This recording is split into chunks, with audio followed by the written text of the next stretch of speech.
Hello friends, आज हम पढ़ने जा रहे हैं मॉडर्न हिस्ट्री। मॉडर्न हिस्ट्री के अंतर्गत पढ़ेंगे आज हम लॉर्ड कॉर्नवालिस को, जिनका टाइम पीरियड है 1786 से लेकर 1793 ईस्वी तक। इसके अंतर्गत हम लोग निम्न टॉपिक को पढ़ेंगे। सर्वप्रथम सिविल सेवा 1786, फिर पुलिस सेवा 1786, फिर दास व्यापार पर रोक 1789, फिर कॉर्नवालिस संहिता 1793, फिर अस्थायी बंदोबस्त व्यवस्था 1793, तृतीय आंग्ल मैसूर युद्ध 1790 से 1792। फिर इनकी हम समारी पढ़ेंगे। अब हम पढ़ने चल रहे हैं सिविल सेवा, जिनका टाइम पीरियड है 1786। लॉर्ड कॉर्नवालिस को सिविल सेवा का जन्मदाता कहा जाता है। इन्होंने सर्वप्रथम सिविल सेवा की शुरुआत किए थे। प्रारंभ में योग्यता एवं साक्षात्कार के आधार पर सिविल सेवा में भर्ती किया गया। नोट: 1853 के चार्टर एक्ट के तहत पहली बार आईसीएस परीक्षा में यानी सिविल सेवा लिखित परीक्षा कराने का प्रावधान बना था।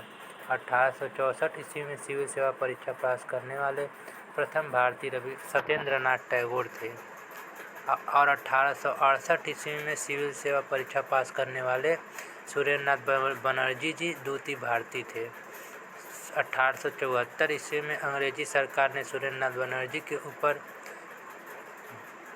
जाति भेदभाव का आरोप लगाकर सेवा से बर्खास्त कर दिए। 1920 ईस्वी में सुभाष चंद्र बोस सिविल सेवा परीक्षा पास करके चौथा स्थान प्राप्त किए। फिर 1922 ईस्वी में भारत के इलाहाबाद यानी प्रयागराज शहर में पहली बार सिविल सेवा परीक्षा की लिखित परीक्षा कराई गई। अब पढ़ेंगे हम पुलिस सेवा 1786। लॉर्ड कॉर्नवालिस को पुलिस सेवा का जन्मदाता कहा जाता है।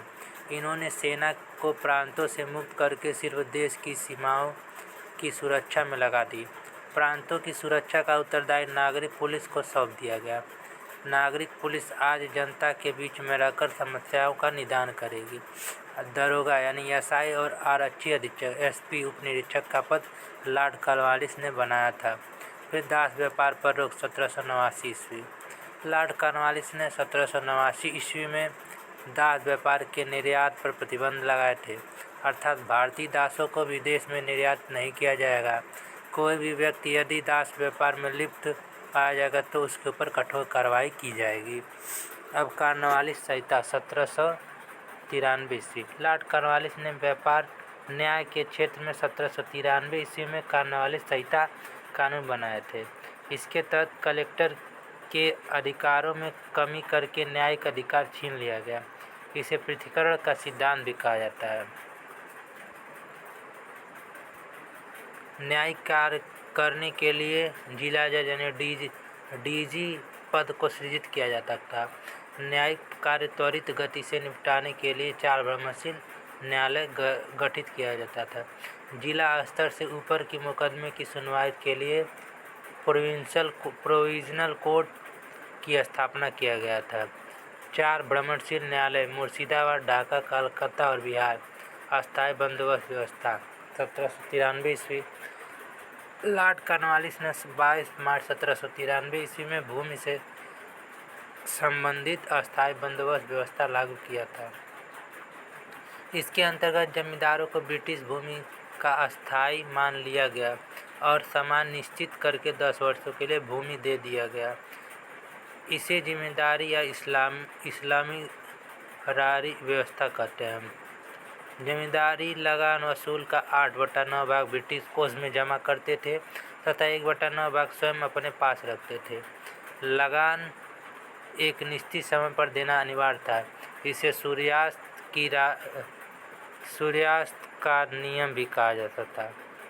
ब्रिटिश भूमि के 19% क्षेत्र पर अस्थायी बंदोबस्त व्यवस्था लागू किया गया था। इसके अंतर्गत निम्न क्षेत्र आते थे। अस्थायी बंदोबस्त के अंतर्गत क्षेत्र बंगाल, बिहार, उड़ीसा, वाराणसी, गाजीपुर, उत्तरी कर्नाटक। सूखा, अकाल, प्राकृतिक आपदा एवं फसल बर्बाद होने के बाद लगान में छूट नहीं दिया जाता था। जमींदार मनमाने तरीके से किसानों से लगान वसूल करते थे। जमींदार अपने स्वेच्छानुसार किसानों को जमीन से बेदखल कर देते थे। किसानों का मामला अंग्रेजी सरकार नहीं सुनते थे, अतः इस व्यवस्था से किसानों का शोषण हुआ था। तृतीय आंग्ल मैसूर युद्ध 1790 से 1792। लॉर्ड कॉर्नवालिस ने 1789 ईस्वी में मित्र राज्य की सूची जारी किया था। इसमें मैसूर राज्य का नाम नहीं था। लॉर्ड कॉर्नवालिस ने घोषणा किया कि जो मेरे मित्र राज्य पर आक्रमण करेगा वह अंग्रेजों का शत्रु होगा।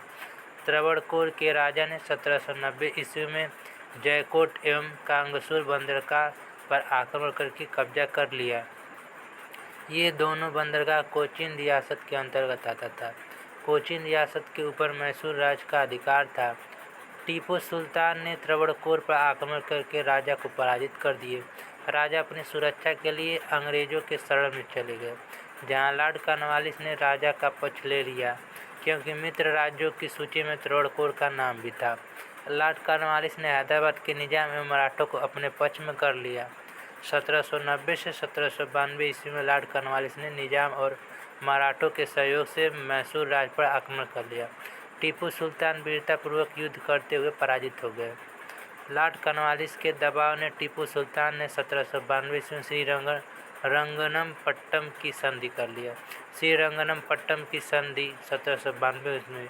यह संधि लॉर्ड कॉर्नवालिस और टीपू सुल्तान के बीच हुई। इस संधि में निम्न बातें हुई थी। मैसूर राज्य का आधा भाग छीन लिया गया। युद्ध क्षतिपूर्ति के रूप में टीपू सुल्तान को 3 करोड़ रुपये नकद दिया गया। मैसूर राज्य के आधे भाग में अंग्रेज निजाम एवं मराठे बांट लिए। अंग्रेज मालाबार, बारामहल और डिंडीगुल निजाम कृष्ण एवं पेनियार नदी के मध्यवर्ती भाग, फिर मराठा तुंगभद्रा नदी का उत्तरी भाग। लॉर्ड कॉर्नवालिस ने 3 करोड़ के बदले टीपू सुल्तान के 2 पुत्र मुइजुद्दीन एवं मोहम्मद खालिद को बंधक रख दिया। अब लॉर्ड कॉर्नवालिस की समाधि पढ़ेंगे। 1805 ईस्वी में लॉर्ड कॉर्नवालिस पुनः बंगाल के गवर्नर जनरल नियुक्त होकर भारत आए थे। उसी दौरान उत्तर प्रदेश के गाजीपुर जिले में लॉर्ड कॉर्नवालिस की समाधि बनाई गई। Thank you.